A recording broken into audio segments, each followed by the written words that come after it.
Brianna for Kelowna Now, and I am here at Okanagan College where they are hosting their 37th annual Open House and Career Fair.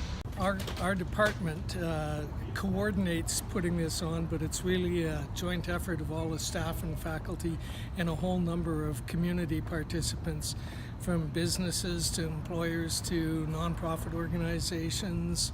There are employers looking for people to hire, employers looking to give information on how you can start a career in their world.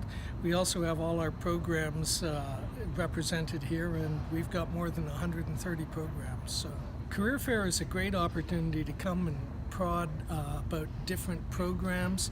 If you're thinking about which program to take, if you're a prospective college student, we can answer those questions. If you're thinking about a particular job, a career in a particular field, chances are there are people represented here who can answer all that. And you know, it's everything from commercial aviation to welding to culinary arts to collision repair. Well, there you guys have it. The Okanagan College is hosting their 37th annual Open House and Career Fair until 3 p.m. today, so make sure you come on down and check it out.